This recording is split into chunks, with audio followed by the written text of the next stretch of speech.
It's nice to see you all in here. Welcome, everyone. So this is the second day of the Artificial Intelligence in Online Education webinar week. Yesterday, we had presentations by Wayne, Jose Vidara, Henrik, and Vasilis Severopoulos from Hellenic Open University, two other very different views upon artificial intelligence in online education. And today we will continue with the presentation of Empowering Education by Artificial Intelligence from Jesus Boticario from UNET. And the second presentation is a personalized early warning system for supporting learners, the work case, from David Bañeres, who is lecturer at Universidad Oberta de Catalunya. So I'm very excited to see this. I will switch now to the presentation of Jesus. Let me see. So, Jesus, the floor is all yours. If you want, you can share your screen so we can see the animations as well. Let me know if it's working. Okay, thank you. First, let me check what you're saying here. You are supposed to be... Can you see the screen? Now I can. Yes. Now? Perfect. Yeah, I can see it. Okay, great. So, so thank you all for, and thank you in particular, Edith, to you for inviting me to be here with you. Hopefully, we'll enjoy this this talk, and David wants for sure. I know his work. So. First, let me give you an introduction of the topics that I'm going to cover. I'm going to provide you just a basic key questions to start with, and then some background things that relates to the AI in education, and finally, what our university is developing right now, okay, in this respect. So let me go on. Okay, so we are in 2020 and the COVID came up. and let me share this reflection with you, okay? Is this the COVID thing, okay? And I'm thinking about not just my university, but all the distance teaching universities in Europe, okay? Is this just confirming that our approach is the right approach? Let me just launch that question to you. To me, it is. Okay, so first things first, okay? Let me just share with you with something that we all know, okay? Higher education institutions, whatever their nature, they have been more focused on education than learning. We all know that. And our classrooms, this is the basic topic that everyone shares, okay? Online nowadays resemble those others created back in the old days. But I wonder if the old days are the ones from the Industrial Revolution, or you have to go backwards and go to the 1300s, you know, to see things like that. Then we have interactive blackboards. I don't know to what extent we have changed the paradigm. Then we have learning communities. That's better. And we have there students and the teacher. But again, I wonder, is that the right approach? Again, the teacher given a speech, or should be this one. The teacher managing the right data and supported by AI being involved with the students. Otherwise, with that technology, it's impossible because of the ratio, okay? So we cannot cope with this. We would like to cater for differences, okay? To take everyone on board. And their approach that we used to have, and still is in place, is that everyone has to pass the same exams and to do the same things. I won't complain on that in as much as we provide different support that takes into account everyone's characteristics. So, well, let's see if with technology, personalization is no longer a future issue. So what are the topics that are involved in AI, okay? There is a wide variety of topics, and the one that you can see here, my apologies for the noise. The ones that you can see here are the ones that came up as a cloud of words out of the papers that our research group has published. And there you can see education, personalization, adaptive learning, support, recommendations, user modeling, and so forth. So there are basic topics that we have to bring here in order to, use the right technology, not just thinking about AI, but what else is involved. Okay, in this respect, we have to take care of user experience, open software architectures, standards, user-centered design, uh, semantic adaptive educational recommenders, and computer support cooperative learning scenarios. And some of them are quite important. Remember standards. Imagine that we don't take into account the distance of railways properly. Then we will have problems. Okay, so personalization needs big data and learning analytics. This is all the rage nowadays. Okay, but there are more things to bring on board. The potential of the context. Are we really taking into account what are the contents that we are using nowadays? I mean, is an increasing number of possibilities to enjoy learning, and we are not taking them into account. Okay, so I think we have to change the paradigm somehow. Okay, and we have to think in ambient intelligence systems where the context is quite relevant. And something that is very, is the nature of our university, okay, to take care of everyone's needs. Okay, we have over 8,000 students with disabilities at UNED, and now with the examinations that we have over 280,000 exams in this particular month.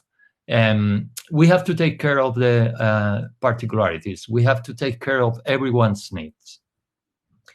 And again, technology, it means to take care of user agents and assistive technologies involved. In a European project where 18 institutions in Europe worked together, we developed a system that was able to bring on board AI technologies and accessibility issues on board, and to build a university where all the services that those with needs are involved. And we proved the system with different platforms, by the way. Here you have some papers that reflects those developments. With the lessons learned on how to deal with accessibility issues, we are at UNED, okay, providing in collaboration with Fundación ONCE, the blind association in Spain for people blind. We are providing open courses that are already renowned, okay? They are quite valuable and help you understand how to develop materials and take care of the people with accessibility things involved.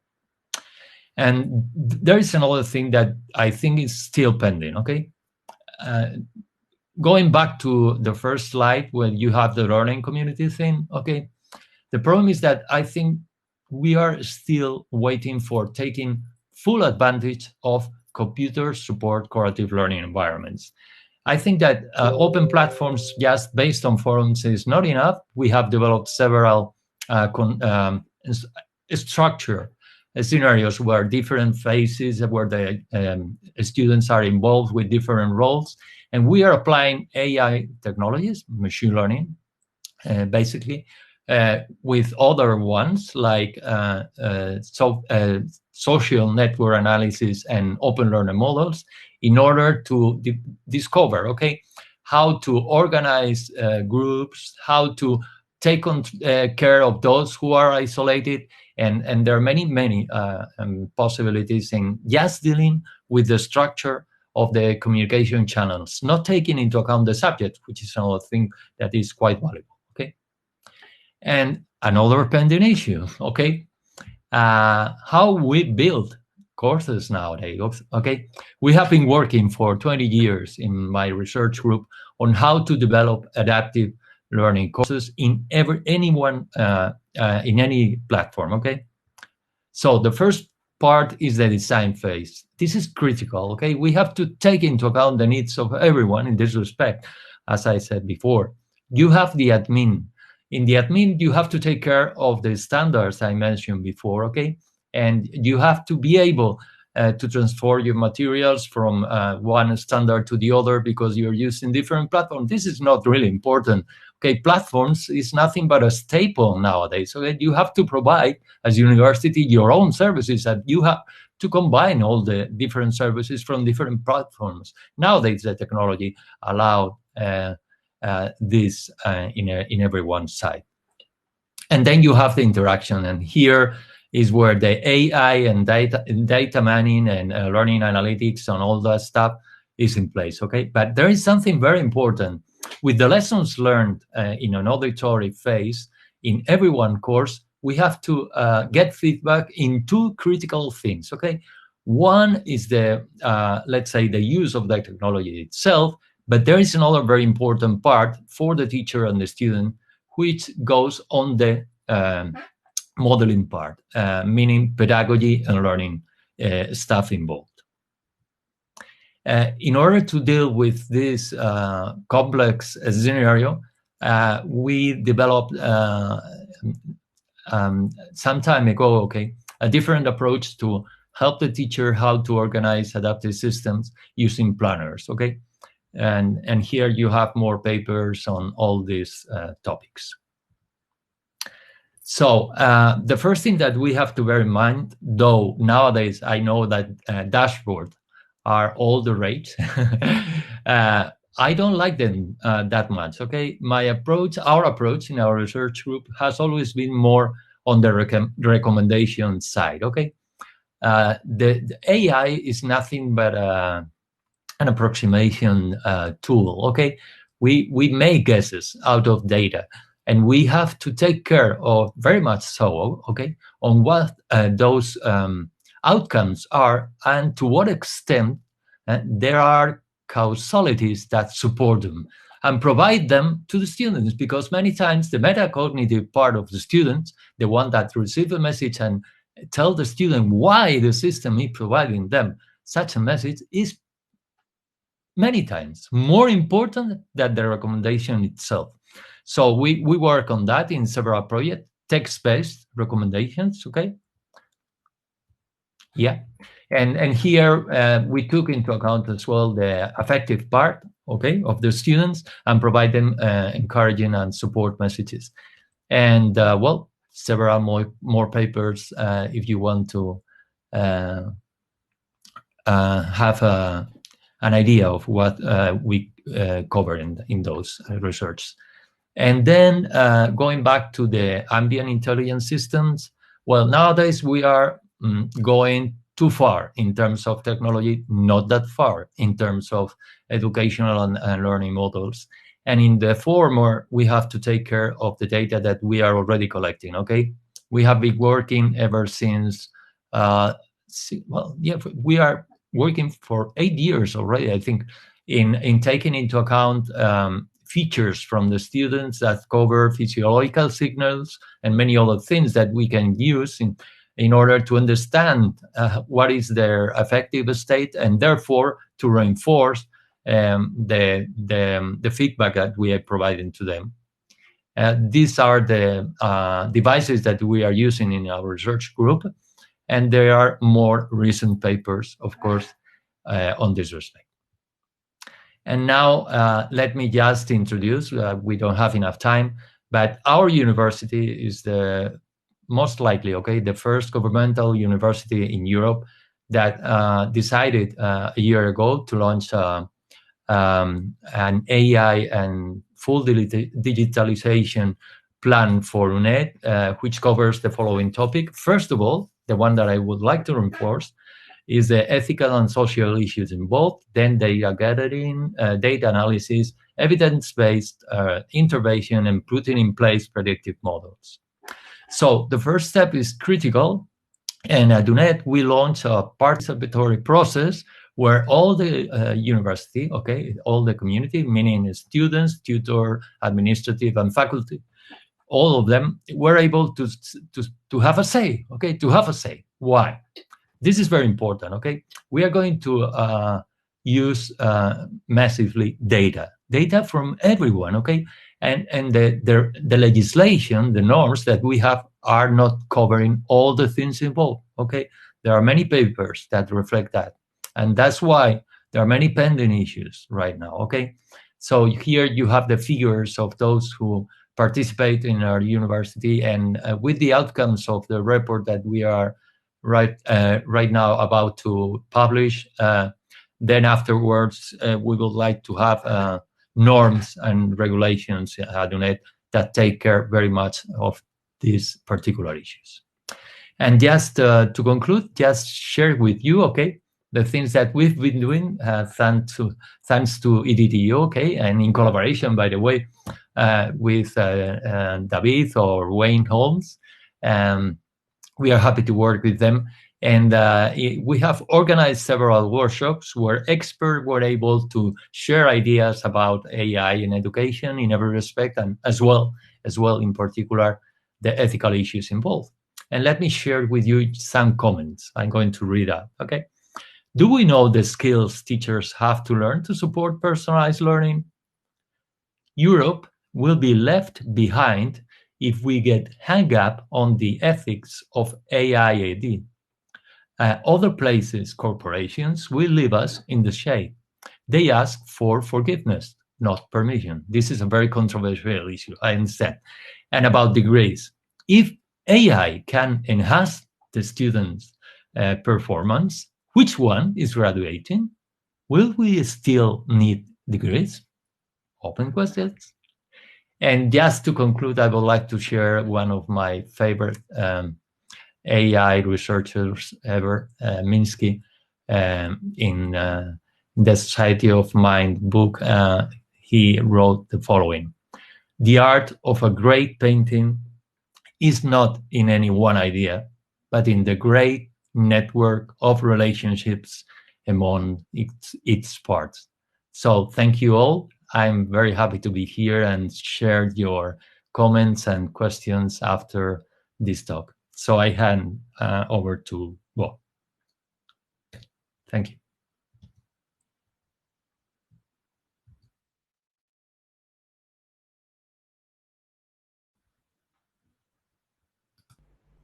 Can you hear me? Yeah. All right. Thank you very much. It was a very nice presentation. It was very well and very interesting about artificial intelligence. Does the audience perhaps have any questions for Jesus? You can use the chat if you want for asking some questions. It would be nice if we have some questions from the audience. I can see some people typing.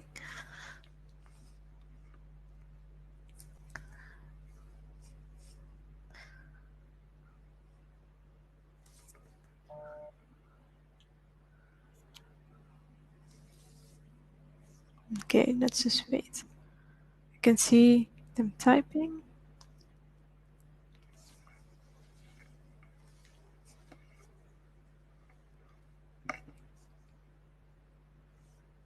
We can see the screen twice now. Yeah. We can see your questions very well then. It's coming, but I think they must have very long questions. yeah. Okay. How do you make exams and evaluation accessible to students with disabilities? Okay, great. In order to cope with that and many other issues involved, the ones I mentioned before, okay, ethical issues, we have developed our own tool. It's called ABEX, okay? It's right now being used by our institution and many others. We will like to improve in every occasion the development that we have already had. It's available. It deals with massive scales of students. It can provide you support for hundreds of thousands of students in time, and I'm still concerned with that part. Okay, because the approach that we have that we took at UNED is quite sensitive to those issues. But let me tell you the truth. I am very, very demanding in that respect, and there are things that need further development. But for the time being, we are coping with everyone needs. Okay, so the ones that for whatever reason, okay, are not having the right support. The basic support is provided, by the way, and we took care of accessibility issues, of course. But I'm sending that we would like to improve that, and the ones that for any reason have any problems, they are going to be supported otherwise. Okay, so they won't have any problems because the right approach, the one I mentioned at the start of the talk, is most likely ours. We have a great advantage. Okay, we have a study centers, and the people can go there and do their exams. So that for those who are in need for whatever reason, we have that backup, and that's great. Okay, we have study centers all over Spain and abroad, and this is very supportive. Thank you. All right, that's a very nice answer.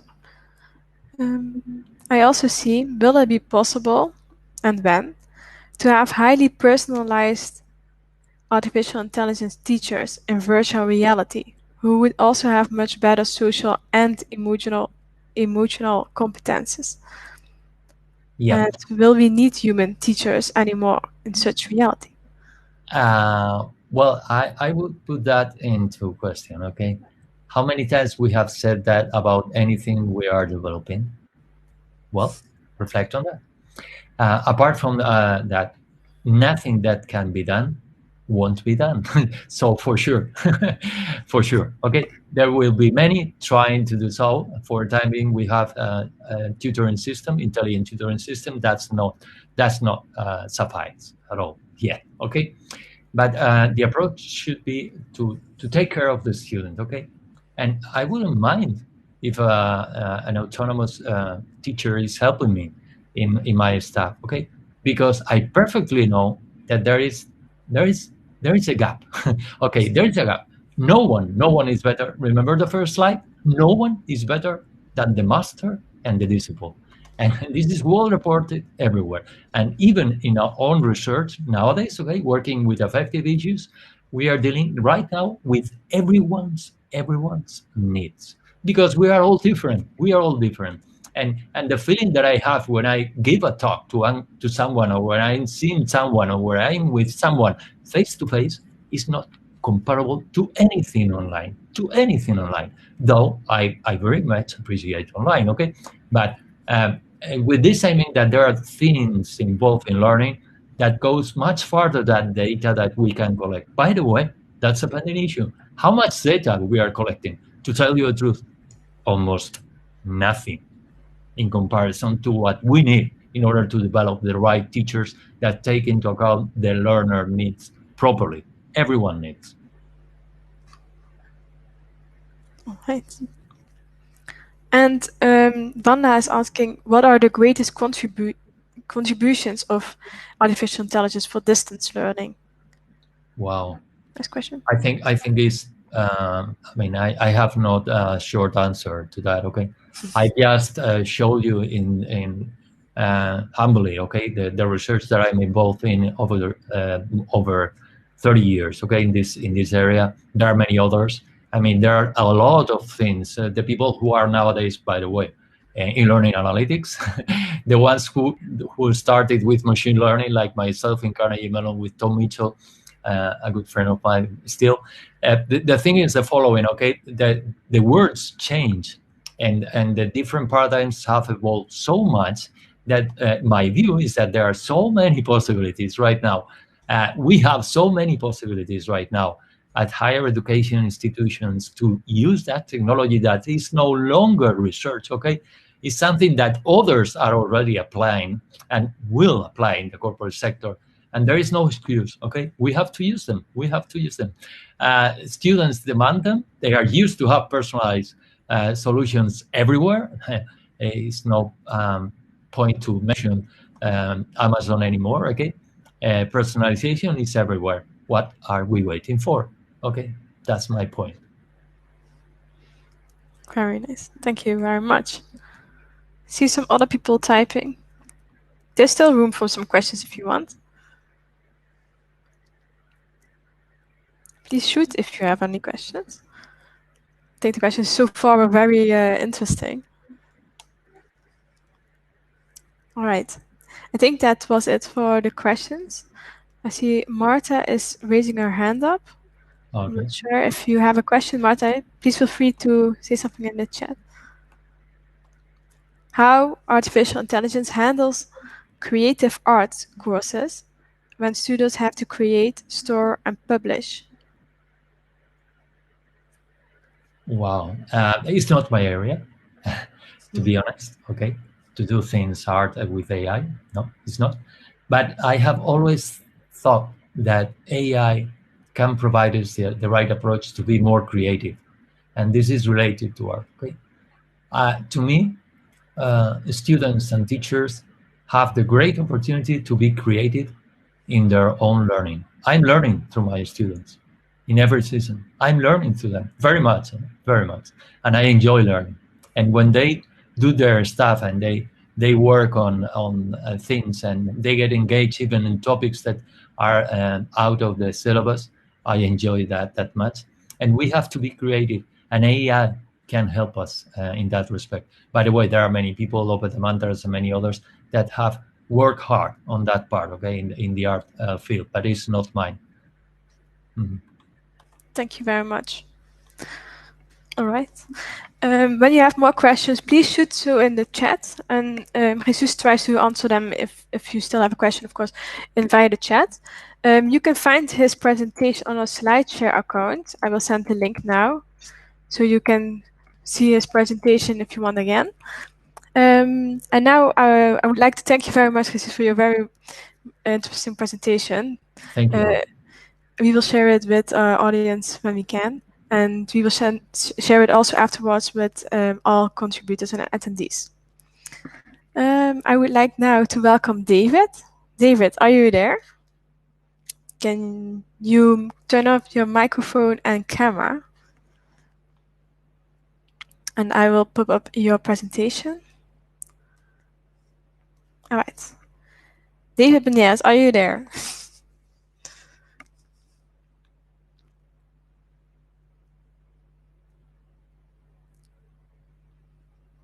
Yes, I can see you typing. Can you turn on your microphone and camera?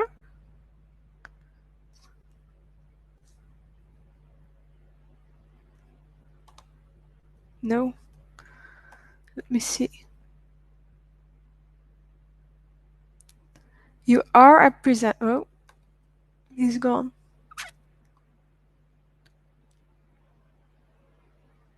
Let me see if he is coming in again. Yes, I can see him. All right, David, I made you a presenter. You should be able to turn on your microphone and camera if you can. Yes, there you are. Perfect. Hello, can you hear me? Yes, we can hear you very well. Okay. So please go ahead. The floor is yours. Okay, thanks. Well, thanks to Jesus for his presentation. My presentation is a little different. So basically, I will explain an early warning system that currently we are working in my university. It's quite different, but let's start.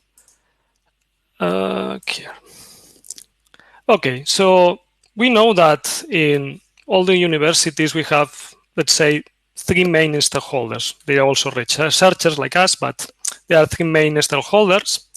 The first ones are the students, that basically people that want to learn something. And then we have the faculty that helps these students in their learning process. And then we have the staff, people that are helping students in the other issues related to the university.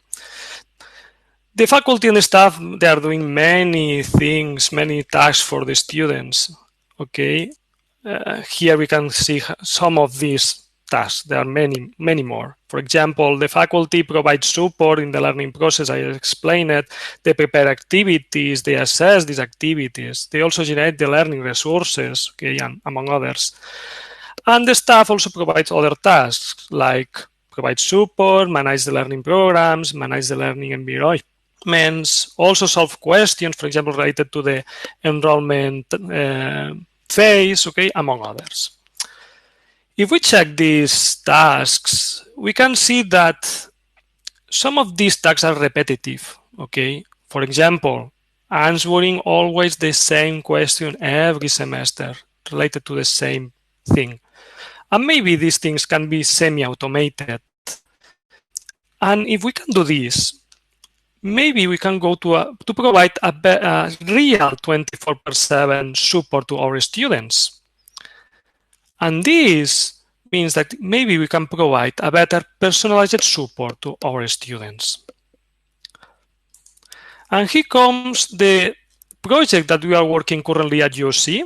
Okay, so is the LIST project. This project is supported by the eLearn Center of our university. The eLearn Center is the Institute of Research on E-Learning at USC. It's a 3-year project, okay? And the group is composed of 4 members. And the principal aim of this project is to develop an adaptive system to be globally applicable at USC in our campus and to help our students to succeed in their learning process. This aim has been divided in different research topics, okay? The first one is to develop a predictive analytics. Basically, it's a system to develop predictive models to predict the behavior of our students. Then we'll go to an early warning system that basically is that we will explain in this webinar, okay? That the objective is to detect students that are at risk of failing a course. And then we'll go to automated feedback, automating recommendations. And at the end of the project, we're thinking to work a little bit on the application of gamification techniques in order to engage more our students in our campus, okay? So during this past year, we have worked on these topics. The green ones are the more advanced ones, and the orange is where we are working currently on it. So let's start the webinar. So the objective is this, to explain this early warning system, and the outline is depicted here. So we'll start with the definition of the predictive model that we are using. Then we'll explain a little bit the infrastructure that we have developed, the dashboards that the stakeholders, the teachers and students can see currently in the system, and then the nudging system, or basically the feedback system as an intervention mechanism. So as I explained, the objective is to detect students that may fail a course. Okay, we are working on individual courses. So for this, basically, we developed different models. The first one is the simplest one, that is only using the grades of the continuous assessment activities. And for this, we have one model for each continuous assessment activity. So this means that, for example, for the first activity, we have only one model that is using the grade of this activity. For the second one, we have another model that uses the grade of the first and the second, and so on until the last activity of the course that uses all the grades of the continuous assessment activities. We have tested this in all the courses at UC. This means that more or less more than 700 courses, and we evaluated the accuracy of each model on the average accuracy on each activity.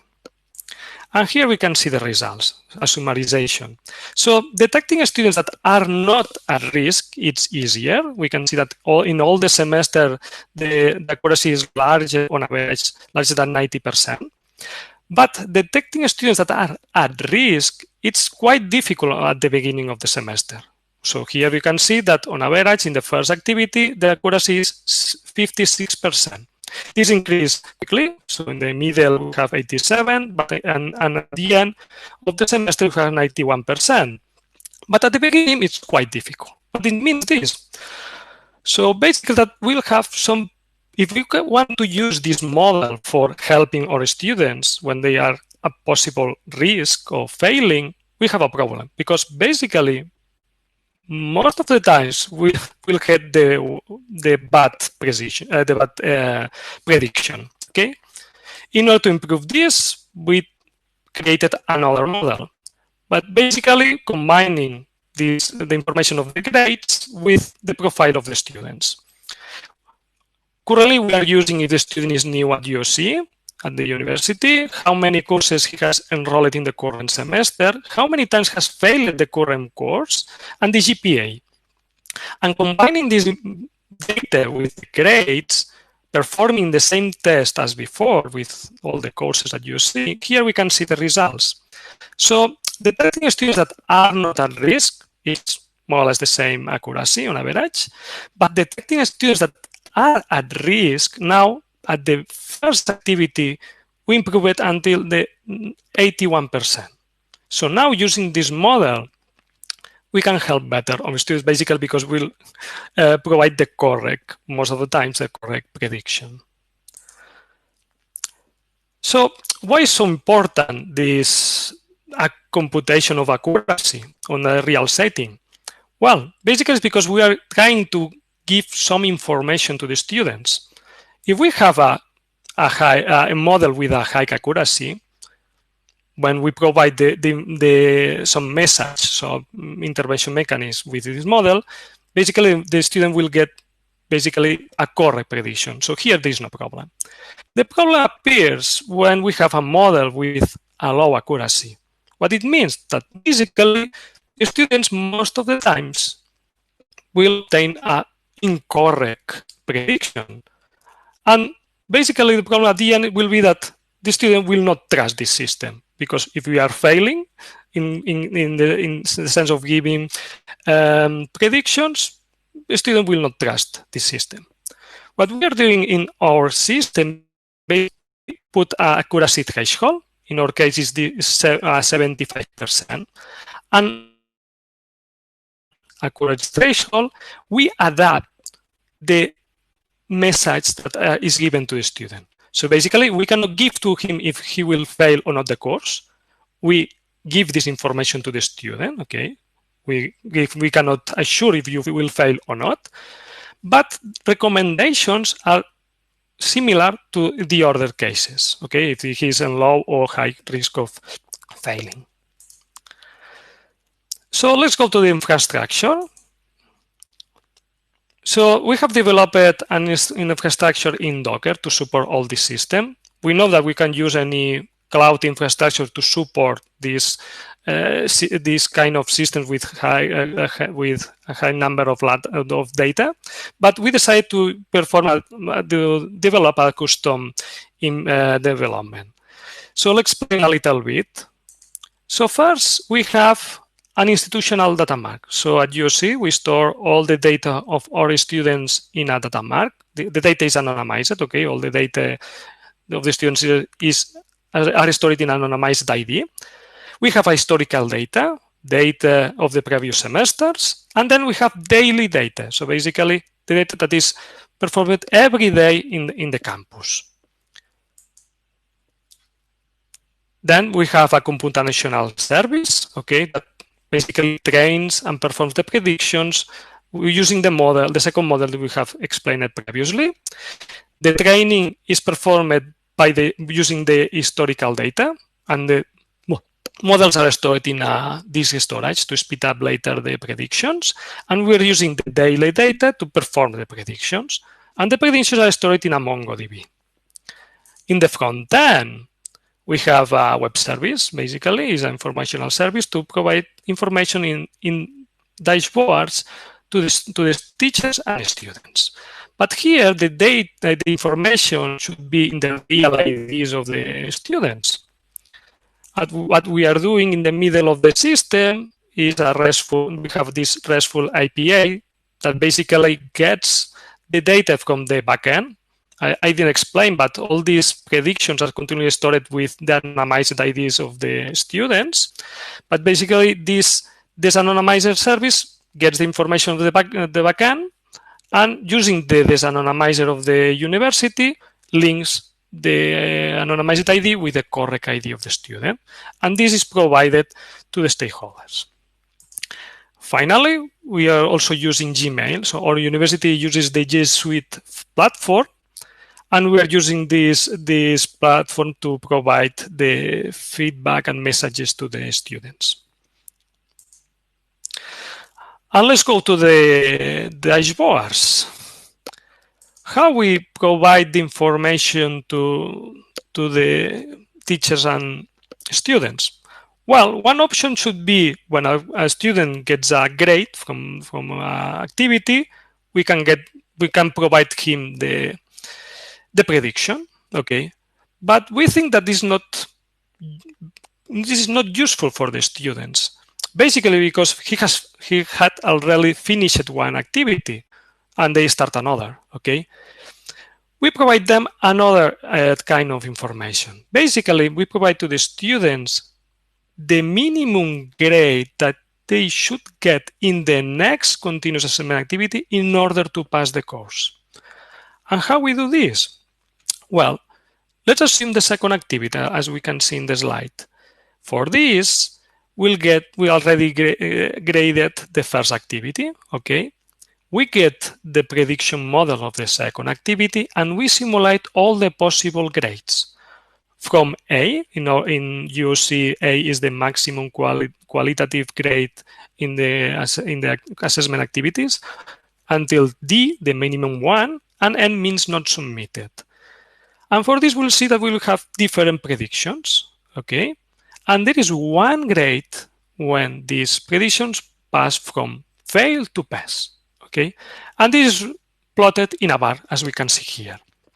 In this bar, the student interprets that if he gets a V or A, he will probably pass the course. But in lower grades, he will have problems, okay? Problem with this first version of this dashboard? Well, some students don't feel comfortable to see all the times these fail and pass levels for all the activities. So we try to improve this. We try to hide this information, okay? And basically, we transform the levels in a at-risk identification level, okay? Similar to a semaphore. From green, this means low level risk, to red, at risk level, okay? And teachers has an extra color that we can see here that are the black ones, basically to detect potential dropout students. Here we can see the decision tree that we are using. I will not enter in detail, okay? But basically, what we are doing is, based on the threshold that we have defined previously in the model, this 75%, okay? And depending if the grade of the student is high or below the prediction, one color or another is triggered, okay? And the result can be seen here. So this information is provided to the student. Meanwhile, he's doing the second activity, okay? With the objective to self-regulate the student and try to get the grade that the system is showing, okay? And when the student, the next activity is the second activity is graded, this process is performed again for the next activity, and so on until the last activity of the course. Teachers also has dashboards. For example, here we have the tabular representation for a course. We have all the students, we have all the activities, and for all the activities, the warning level for the student. Teachers also have this kind of dashboard. It's a Sankey diagram where you can see the evolution for the student, the evolution from one color to another or from one risk level to another. Okay, when you see that one line moves from one side to another, means that there is some students that are moving from one prediction to another. This is one case study that we did at the last semester or the fall semester, okay, where we can see that most of the students were in a low level risk and other ones were in red, okay, and the black ones here is gray, that are the the people that may drop off the course. Here, at least we are happy in the sense because at the end, we recovered some students, okay? We can see here that at the end, the last activity, people from yellow and red and even not submitted the fourth activity ended the course with high probabilities to pass the course. Let's go to the nudging system. So we have a early warning system identification system, okay?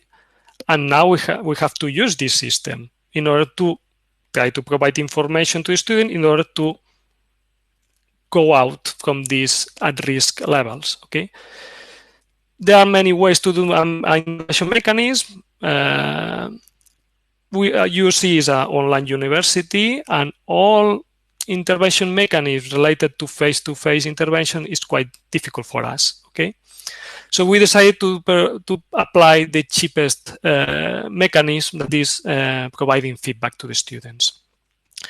We have three types of messages currently in the system. The first one is the one related to the prediction. Okay, basically we have one message for each color of the decision tree that we have seen previously.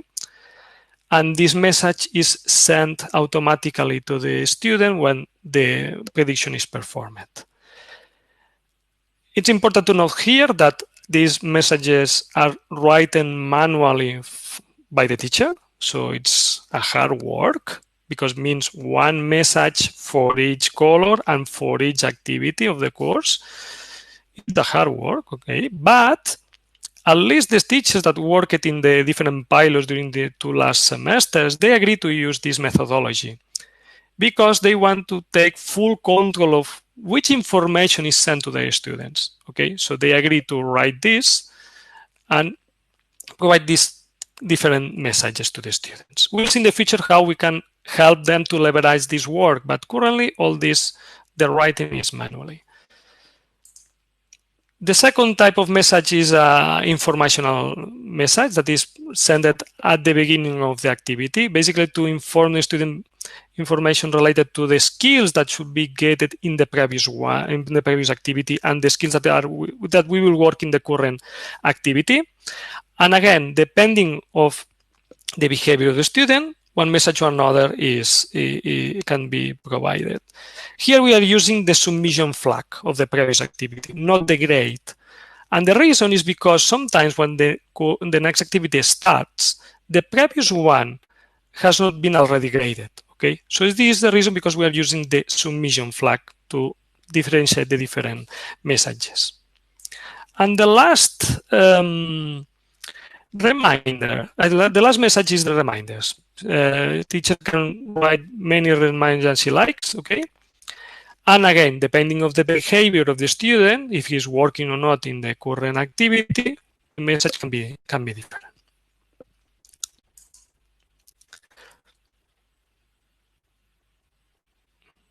And that's all. So lessons learned. We know that we have to continue working on the system. This is our first version during this year, and we know that we have to continue working on the project.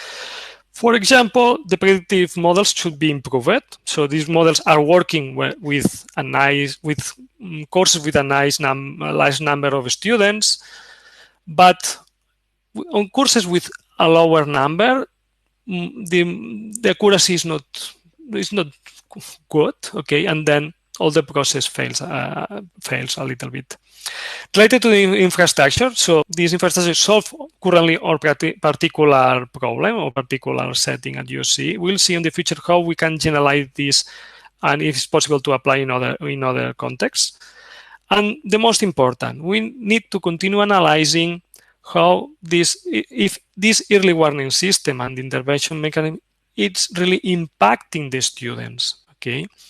So we are doing a lot of work in order to provide information and recommendation to students, but we need to analyze if this has impact to reduce the risk level of the students.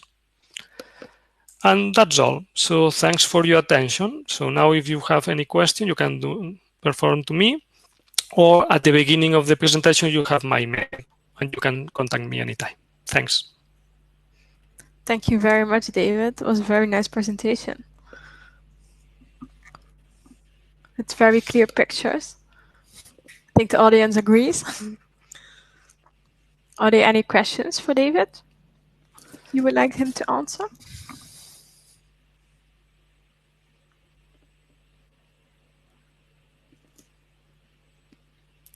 David, would you like to share your email address in the chat? Yes, I have written in the first slide, but yeah, if you the want, links. I can. Yeah, people cannot click on the links, unfortunate. Thank you very much. Yeah. Perfect. Yeah, the links won't work in the PowerPoint presentations indeed. So it might be interesting if you have any more further questions to reach out to him or to me. But I cannot answer anything about artificial intelligence, unfortunate. A lot of people are still typing. And in the meantime, I will share with you his presentation on our slideshow account if you want. I can see two questions popping up. Artificial intelligence versus learning analytics. Good question. Well, this is my opinion of, I guess that everyone has his own.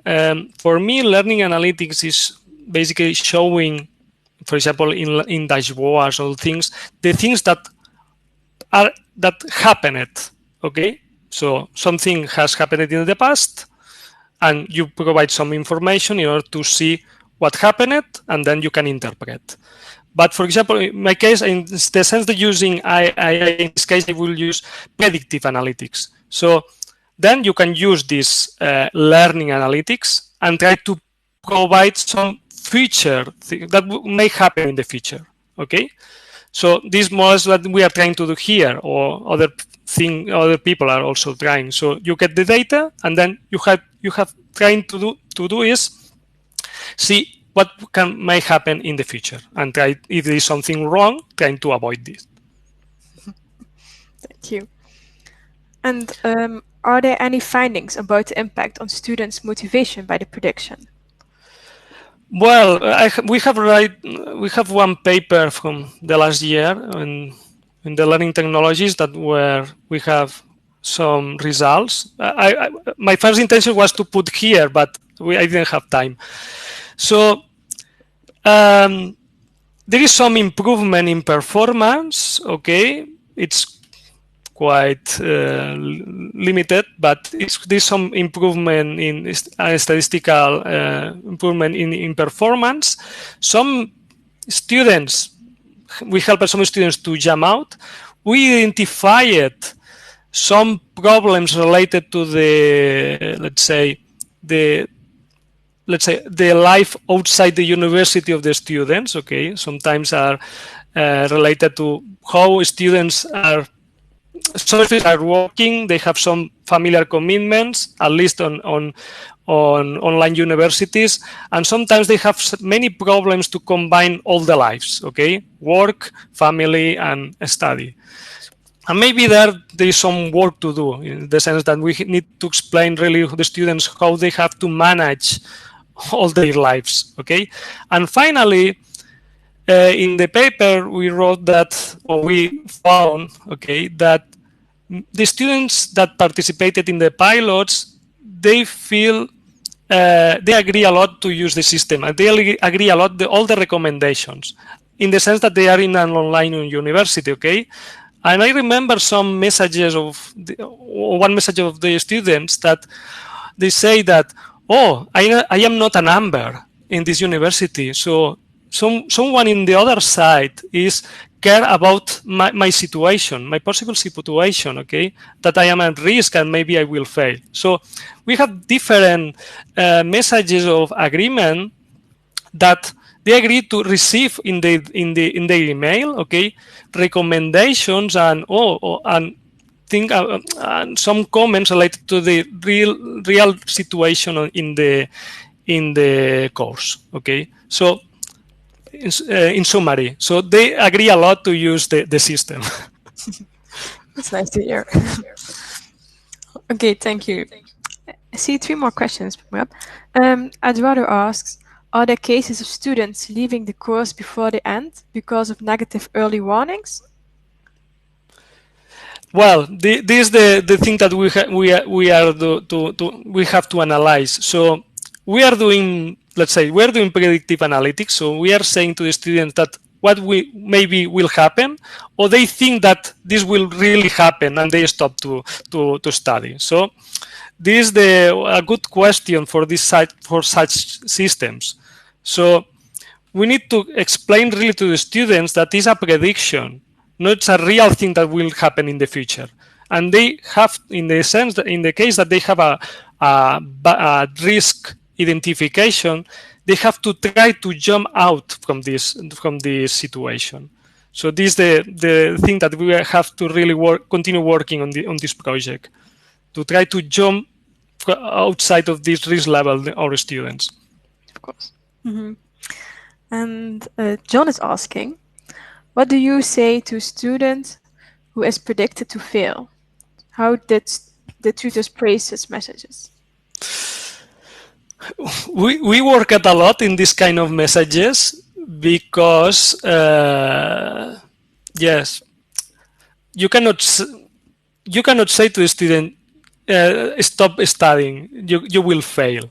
There's some point in the semester that maybe this will be the message, but you should avoid this kind of messages. You have to try to engage the students in the course when there is still chances to pass the course. Okay, what we are trying to in these messages that we are developing or we are writing with the teachers, we are always in a positive way, okay, in the sense that, okay, you are in this situation, and if there is at least one possibility to pass the course, we try to explain really to the students that, okay, you still have chances to pass. So this is the only way that you have to continue working to try to pass. And then we give recommendations to the resources that he or she should continue to check in order to do the things that it needs to pass the course. Okay, so it's quite hard to write this kind of messages, but the summarization is always be positive with the students. That's so nice. Last but not least, LA as part or first step to AI? Yes, of course, as Jesus said in his presentation. So we have a lot of data. We have many people that during the last maybe 10 or more 10 years or more have worked in learning analytics, trying to analyze data, trying to get insights from the data.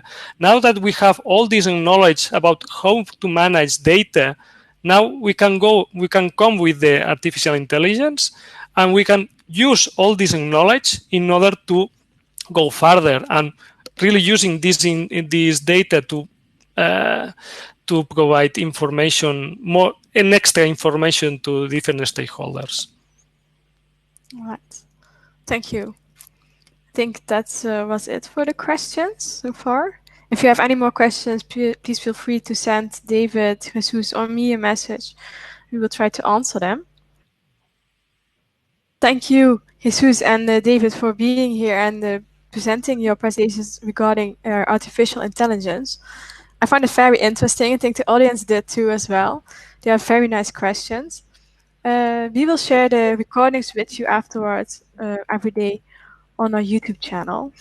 And tomorrow we will have another webinar session regarding artificial intelligence. Let me see. So yes, tomorrow we have 2 more presentations. AI applications in higher education, challenges and opportunities in ODE. And I would not worry so much about buying an intelligent learning system, but spending money on buying a success one. So that's also very promising and very interesting. Looking forward to it. I would like to thank you again very much, David and Jesus. Without you, there was no webinar session today. So thank you. And hopefully we will see you at another event of EDTU in the future. and Sure. of course the audience. Okay. Looking forward to it. Thank you. Yeah, thank you. Thanks. So thank you. Looking forward to see you all tomorrow. Bye. Bye-bye. Bye.